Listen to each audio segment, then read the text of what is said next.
दिल्ली के police commissioner senior अफसरों के साथ मुलाकात कर रहे हैं। दिल्ली की बात है तो गृह मंत्रालय में भी जरूर इसकी जानकारियां जा रही होंगी कि आगे क्या करना है। अब पुलिस एफआईआर दर्ज कर ले तो राहुल गांधी उठ जाएंगे। पुलिस अगर मना कर देगी कि हम नहीं कर सकते तो राहुल गांधी बैठे रहेंगे। अब बैठे कब तक रहेंगे, कभी तो उनको उठाना ही पड़ेगा। लीजिए, अब मीडिया से बात कर रहे हैं राहुल।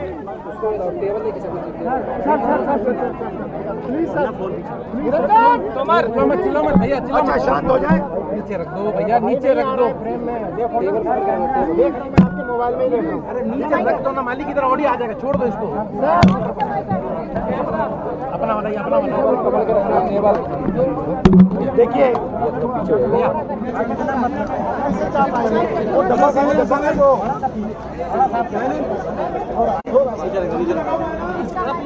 देखिए 14 तारीख को, भैया शांत हो जाए, 14 तारीख को यहाँ पे कनॉट प्लेस में माइक 14 तारीख को यहाँ पे, भैया शांत हो जाए, फिर नहीं तो मैं बैठ जाता हूँ, बैठ जाता हूँ। बोलिए, हो गया आप यहाँ शांत होइए, भैया, चुप हो जाओ।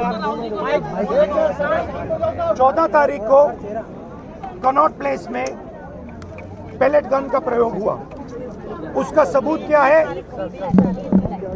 20 जुलाई को पैलेट गन का प्रयोग हुआ। उसका सबूत क्या है? सबूत ये है, देखिए, ये है पैलेट्स, देख लीजिए, इनको अच्छी तरह देख लीजिए, ये देखिए, ये है पैलेट्स। ये कहां से आए? ये इनके शरीर से आए, दिखाओ, ये इनके यहाँ लगे छर्रे, 200 छर्रे इनके शरीर के अंदर है, 3 छर्रे इनके आंख में है। वो फाइल दिखाओ,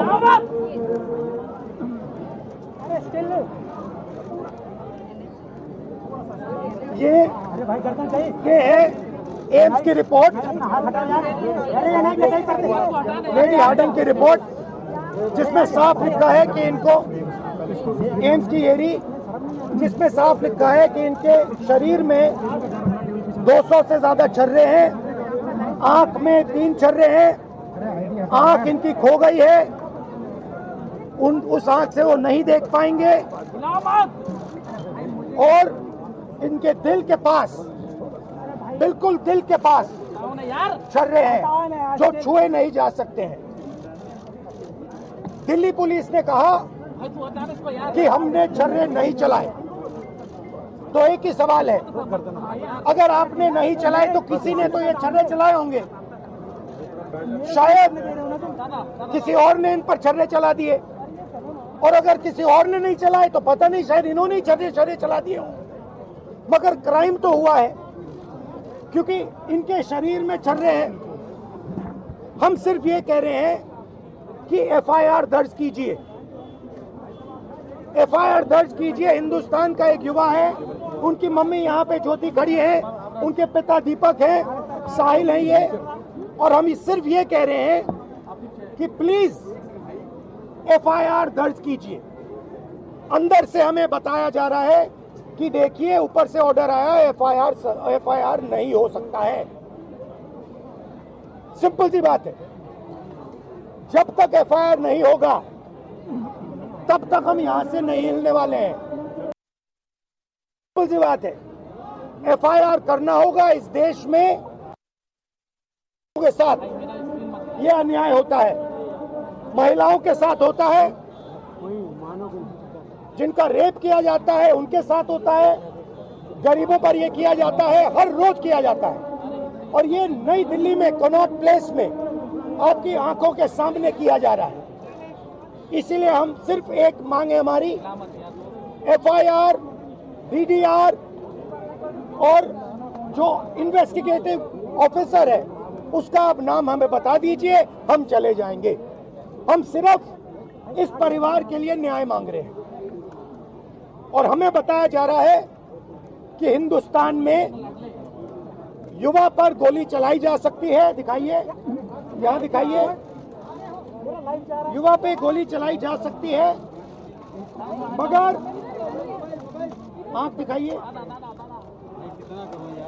गोली चलाई जा सकती है, मगर इस देश में अमित शाह की होम मिनिस्ट्री, दिल्ली पुलिस के लोग न्याय नहीं दिलवाने देंगे। साहिल की लॉयर हैं, 2 मिनट आप आइए, बोलिए। आप ये कितने दिन से आप घूम रही हैं? 13 अगस्त से इनको एक पुलिस स्टेशन से दूसरे पुलिस स्टेशन में भेजा जा रहा है। आज सुबह हम एक पुलिस स्टेशन गए, हमें बताया गया कि यहाँ नहीं हो सकता, आप दूसरे पुलिस स्टेशन में जाइए। हमें वहां से यहाँ भेजा। थोड़ा अपना एक्सपीरियंस बताइए। 14 अगस्त को we went to the police station Connaught Place. They said कि ये जंतर मंतर के सारे केसेस संसद मार्ग आए हैं, हम इधर भी आए कोऑपरेट करने के लिए। उन्होंने कहा कि place of incident Connaught place area है, तो आप कनॉट प्लेस जाइए। हम फिर से कोऑपरेट करने के लिए वहाँ गए। वहाँ वो इनिशियली टेकअप कर रहे थे, the moment they read the complaint उन्होंने वापस कर दिया और बिठाया रखा काफी देर कि SHO साहब आ रहे हैं, SHO साहब आ रहे हैं। SHO साहब ने मुझसे पर्सनली फोन पे बात किया कि मैडम हम नहीं लेंगे, आप DCP क्राइम ब्रांच आरकेपुरम जाइए, हम नहीं ले सकते, सॉरी। और उसके मेरे उनके साथ, और जब आपने उनसे कहा तो फिर उन्होंने इनसे कहा कि नहीं, ऊपर से ऑर्डर आया है। और हमने ये भी कहा कि आप मेरी कंप्लेंट दर्ज कीजिए, मेरी DD नंबर दे दीजिए, आप कनेक्ट कर दीजिए जो भी FIR है जो ऑलरेडी रजिस्टर्ड है DCP क्राइम ब्रांच के पास। नहीं, आप वहाँ जाइए। हम 7 बजे पूरा दिन लगाने के बाद 7 बजे DCP क्राइम ब्रांच गए, वहाँ ACP उमेश भारद्वाज से भी मिले। उन्होंने कहा यहाँ डायरेक्टली कंप्लेंट काफी देर कि SHO साहब आ रहे हैं, SHO साहब आ रहे हैं। SHO साहब ने मुझसे पर्सनली फोन पे बात किया कि मैडम हम नहीं लेंगे, आप DCP क्राइम ब्रांच आरकेपुरम जाइए, हम नहीं ले सकते, सॉरी। और उसके मेरे उनके साथ, और जब आपने उनसे कहा तो फिर उन्होंने इनसे कहा कि नहीं, ऊपर से ऑर्डर आया है। और हमने ये भी कहा कि आप मेरी कंप्लेंट दर्ज कीजिए, मेरी DD नंबर दे दीजिए, आप कनेक्ट कर दीजिए जो भी FIR है जो ऑलरेडी रजिस्टर्ड है DCP क्राइम ब्रांच के पास। नहीं, आप वहाँ जाइए। हम 7 बजे पूरा दिन लगाने के बाद 7 बजे DCP क्राइम ब्रांच गए, वहाँ ACP उमेश भारद्वाज से भी मिले। उन्होंने कहा यहाँ डायरेक्टली कंप्लेंट नहीं आती। आई सेड सर, मैं भी यही समझा रही थी, directly complaint goes to the police station. एक आम आदमी तो पुलिस स्टेशन जाएगा कंप्लेंट दर्ज कराने के लिए। So you are closing the first door of remedy to him which is the police station. तो उसकी कंप्लेंट तक दर्ज नहीं हो रही है। FIR तो अभी तक नहीं। अब कंप्लेंट LOP के आने के बाद कंप्लेंट पे बस ठप्पा लगा, रिसीविंग मिला। FIR अभी भी दर्ज नहीं हो रही है। There is a clear offence that has happened. We have an MLC copy of Lady Hardinge which says punctured wounds and oozing blood oozing out. This is it. ये MLC मैंने नहीं बनाई है, लेडी हार्डिंग ने बनाई है। This says that there are punctured wounds. This is AIMS का, इसका back page. I'll read it out. History of patient being hit by pellets fired by an unknown police officer near Jantar Mantar, Delhi on 26 at about 3 p.m. Following which he came by self to accident and emergency of LHMC and Srimati SK Hospital, Delhi. Patient is conscious, well oriented to time, place and person. BP, pulse, ये सारे details दिए हैं। और यहाँ लिखा है multiple puncture wounds of size varying from 0.5 cm to 0.8 cm present over the right side of the face, chest, right upper limb and right side of neck. The margins of the wounds are clean, surrounded by contusion and fresh blood is oozing from the wound. This is Lady Harding. ये है छर्रे, ये इन्होंने अपने शरीर से निकाले हैं। इनकी आंख में 3 हैं, दिखाइए। इनकी आंख से इनको नहीं दिखने वाला है, इनको अंधा कर दिया गया है। हम सिर्फ FIR मांग रहे और कुछ नहीं मांग रहे। DDR, FIR और IO की रिपोर्ट। ज्योति जी, आप थोड़ा बताइए इनको आपका एक्सपीरियंस। आइए, ये इनकी मदर है ज्योति जी, इनका सुनिए जरा। हम 14 अगस्त को यहाँ पे गए थे कनाट प्लेस में। उन्होंने बोला यहाँ पे कुछ नहीं होगा, वहाँ पे जाइए, जो उसके पास ही जो दूसरा थाना है यही वाला। फिर वहाँ पे गए तो उन्होंने बोला ये तो वहीं होगा। फिर वहाँ पे गए, वहाँ पे हमारे को 2-3 घंटे बिठाया, हंडाया, कुछ नहीं करा। बोले क्राइम ब्रांच जाओ। वहाँ पे फिर ये मैम मेरे साथ गई थी, वहाँ पे बोले यहाँ कुछ नहीं होगा, थाने से लिख के आएगा जब हम करेंगे। फिर उन्होंने कुछ नहीं करा। फिर ये मैम बताएंगे। फिर हमने पोस्ट किया complaint, so that the complaint is acknowledged at least. Then we emailed to DCP Crime Branch, DCP Delhi Police, SHO Connaught Place, 3 people. Posted, emailed, everything.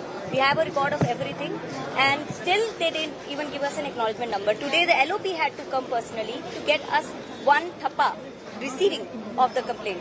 FIR still not registered for the last. ये तो बोल रहे हैं कि gun चली ही नहीं है, तो ये कहाँ चलेगी अभी? ये तो मना कर रहे हैं पुलिस किसी ने तो मारा होगा, It is just कोई ना कोई क्राइम तो हुआ है यहाँ पे। इसकी आंख गई है, इसके शरीर में ठर्रे हैं, तो किसी ने तो किया होगा। तो पता लगाइए किसने किया। आपने नहीं किया तो किसी और ने किया, मगर FIR तो होना चाहिए। FIR is ये not. इंडियन सिटीजन है, थोड़ा अपना बताइए। ये मेरे साथ 20 जुलाई को हुआ था। 20 जुलाई की जंतर मंतर वो कनाट प्लेस के पास मेरे ऊपर पैलेट गन से हमला हुआ, जिसके बाद लेडी आरडिंग में एडमिट हो गया। उसके बाद मेरे को एम्स रेफर कर दिया गया और एम्स में मेरी 2 सर्जरी हुई आँख की, लेकिन 2 सर्जरी के बाद भी मुझे कुछ दिखाई नहीं दे रहा। और अब मैं बेड रेस्ट से उठा तो 14 अगस्त को मैंने अपने हाथों से 7 पेजों की कंप्लेंट लिख के मेरे एडवोकेट और मेरी मम्मी को दी, जो ये आए और उनके बाद इन्होंने अपना एक्सपीरियंस बता दिया कि ये जब से FIR रजिस्टर नहीं कर रहे, और आज भी इन्होंने बस रिसीव की वो दिया कि FIR रजिस्टर। Thank you.